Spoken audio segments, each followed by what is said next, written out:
All right, we'll do stop motion first because I know you really have something to say about that. I can tell. I can To a tell degree, to a to a, degree, sure. to a degree, right? There you go. Yeah, sometimes there's just crazy movies, and sometimes there's just movies you have to talk about to try to talk them out. Yeah. So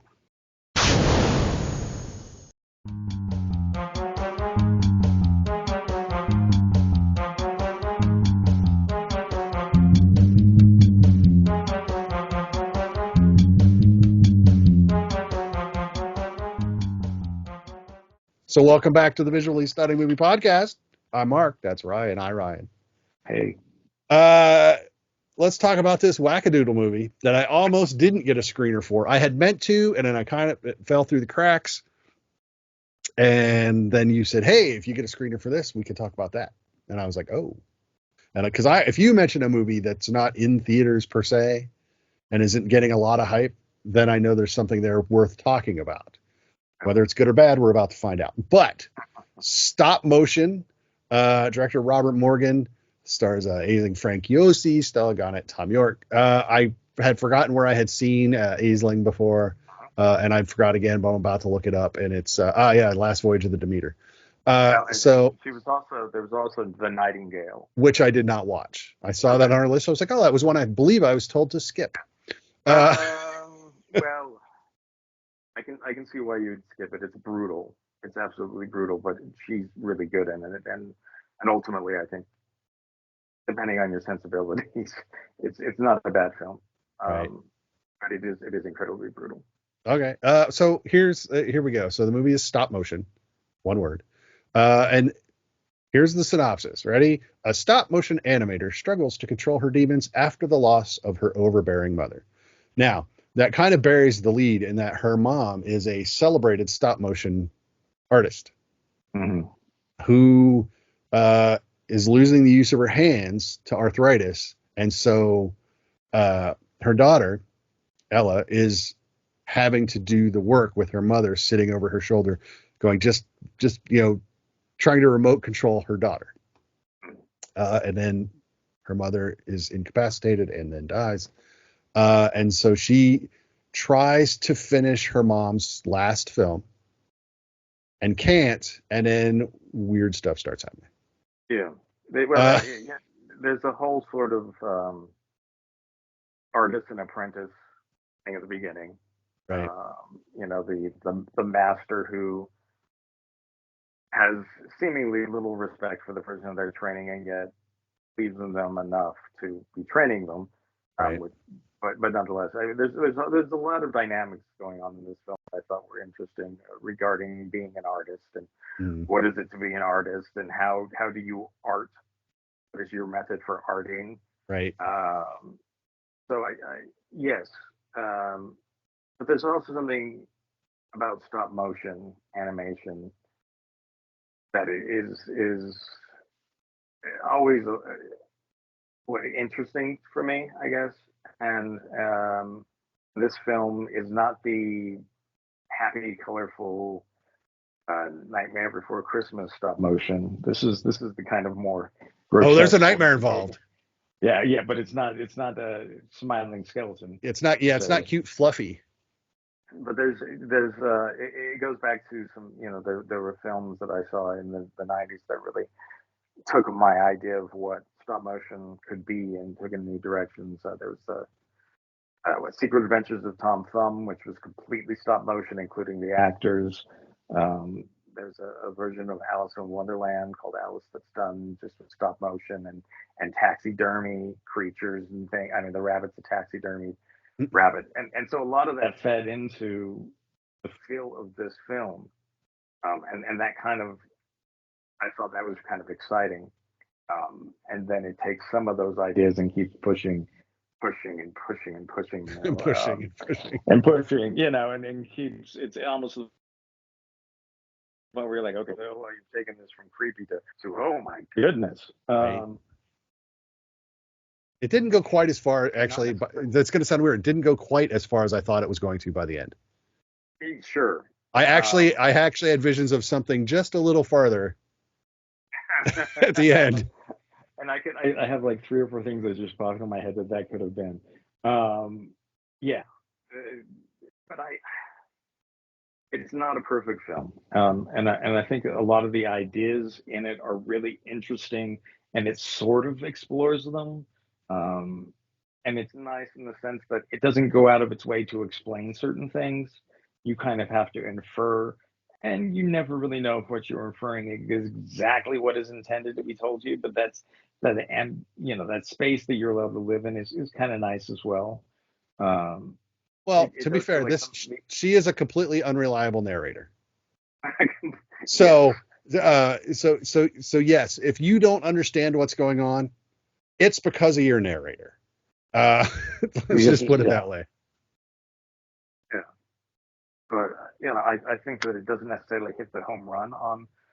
I just love the exploration of the relationship between an artist and their art, and you know the act of creation. Is it a positive thing? Is it a negative thing? Is it a you know it depends on the artist, I would say, and I like that aspect of this. Well, and it depends on what you're creating.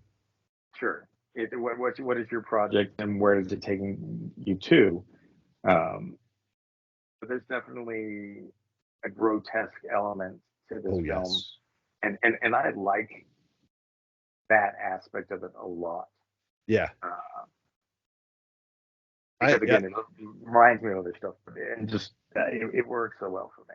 yeah, it doesn't shy away from its more visually disturbing bits, and its disturbingly thematic bits. Um, in terms of stop motion, stop motion is appealing because we understand what it is. Sure. But when it's done right, you forget that that's what it is. And that's, I think, the real joy of stop motion is, because it's just real life cell animation. And so, well, and so it kind of Physical. carries the same appeal as like classic cartoons do. But It's like even you more so because understand. it's that physical element of it. Yes. That idea Yes. that someone has moved this object ever The so slightly a million times to the produce fact, that. the fact that there's a tactile reality behind the 2D image that we're looking at. It's not uncanny valley realism, but it's like uncanny valley psychological realism, I guess, because it is a physical thing. And so it does play that. And I love the stop motion bits in this. Mm. I think they're awesome. I mean, just if make these movies and drop them in the Sundance Midnight program. Oh yeah. I'm down. I'm watching it every chance I get. Just again, because to make that in the stop motion method only adds to the tension and the fear of the actual subject that's being animated, which here is just, it's a personification of her mental state. Mm. So yeah, the themes that it explores: parenthood, and trainer trainee, master apprentice, um, creative block, self-doubt it just runs rampant through this. That's her driving force. Her driving force is self-doubt, and it makes her do things that she wouldn't do, I think, if she didn't doubt herself so much, at all, because clearly she has skills. But yeah, there's a lot of moving parts here, no pun intended. And so yeah, it's not a perfect film. I think her performance is really good. I think there's enough holes in the script, and I think that's where it falls down. I think that we would need something to fill in. I mean, the movie's 93 minutes. It could probably be 105, and they might have been able to develop some pieces a little bit better. But it's well worth the watch if you're a horror fan, as it exists right now. Absolutely. Hey everyone, welcome back to season 9 of the Visually Stunning Movie Podcast. If you like what you're seeing and hearing, please feel free to like us, share us, Follow us wherever you're listening to us, actually. If you're on YouTube, click subscribe. That would be great. Go to the website at vsmoviepodcast.com, and that will give you links to all of our socials. It'll give you write-ups of stuff that's not audio, but you'll get pretty much everything there. So if you like what you're seeing and hearing, make sure you share it with everyone else.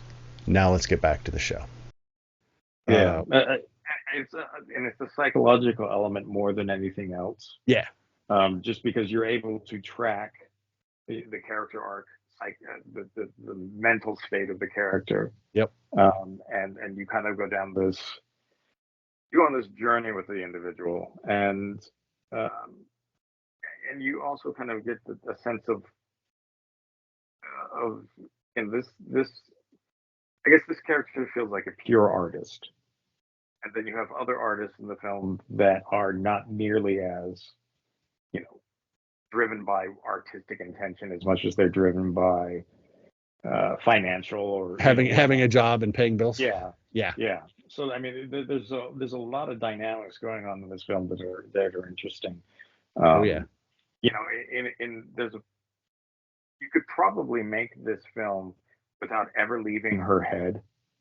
And in a way you don't ever, but without ever really even leaving a room. You can see how that would go. But I like the fact that this takes her out of the artistic mode from time to time and puts her in a different place. And you get to see her as an actual person, not as the person trying to create, but as the person who is just as they are. Yep. And I love that dynamic as well. I love the relationship that she has with her boyfriend, who probably falls on the under end of the artist spectrum, almost to the degree where you feel like, well, I don't really know if he actually is an artist. He kind of just seems like to think he is, and to suggest that he is. But when you compare the two, one of them is clearly an artist, and the other one's not. Who knows? Yeah. So I mean, there's so many just different dynamics going on in this film.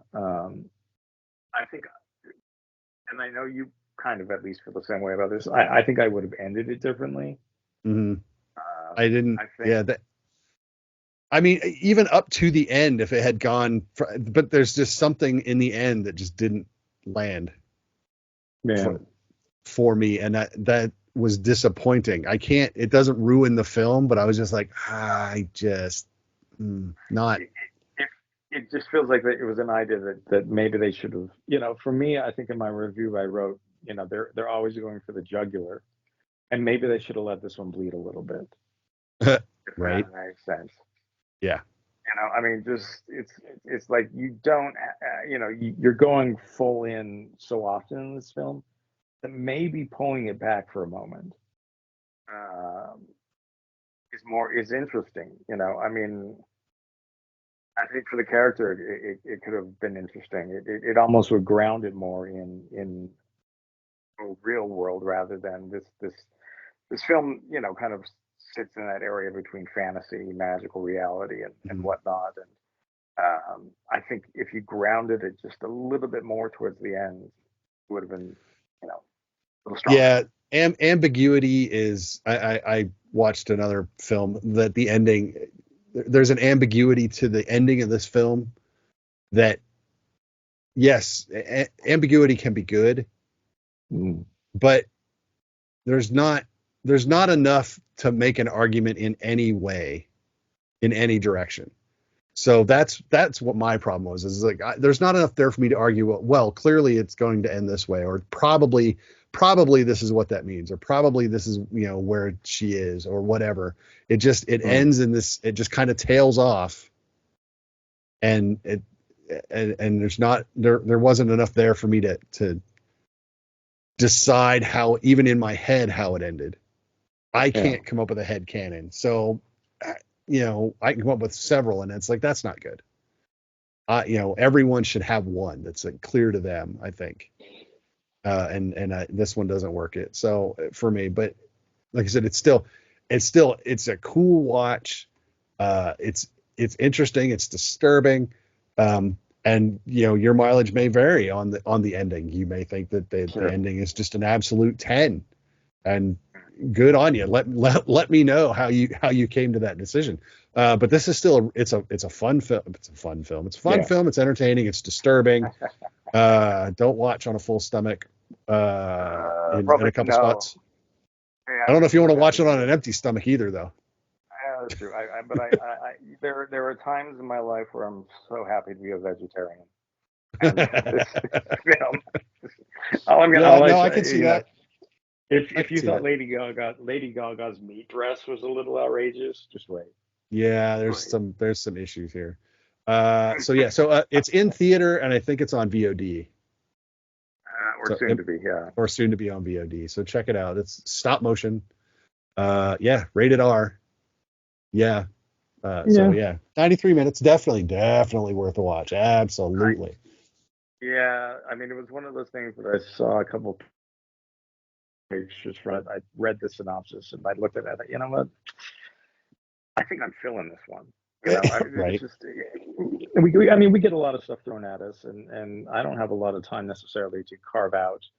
I don't have a lot of time for mediocre, I guess and this film just said something to me, and even the way it opens, you have a face with that is being almost like a club thing where the colors and the images and the face is continually contorting, and you can't figure out, is this person happy? Is this person angry? Is this person, what is going on with this person? And I just, from that moment in, I was like, okay, if they can keep me questioning like everything as much as I'm questioning what this first image is because it's so striking, then I'm in. This is going to be, and I think for the most part it does do that, and it gives you just enough of the fantasy and the reality and the blurred in the between sort of thing, because there are definitely scenes that are real. There are certain scenes that are real, and then there are other scenes you have no idea. Correct. And again, I like that. And again, the ending does something kind of similar. But anyway, this was one that popped in the email, and I looked at it and I set it aside, and then I looked at it again and thought, no, I think this is something that, even if it's terrible, it's at least trying to do something that interests me. Fact. I don't know how many movies that I think are terrible, but that I've recommended people watch because I like where their head's at. And I like where this movie's head's at, but this movie's head is all over the place, which is great. So I'm glad you did. Like I said, you said if you have a screener for this, we can talk about it. And I was like, it's in my email, and I was like, can I get a screener for this real quick? She's like, yes. So I actually watched it on the 23rd when it released in some select theaters. So definitely check out Stop Motion. We got more stuff to talk about, and we're going to. So stay around for that. But until we talk again, don't forget to like us, follow us on social media, blah, you know how that works. And until we see you, I'm Mark. That's Ryan. Bye, Ryan. See you. We'll talk to you later.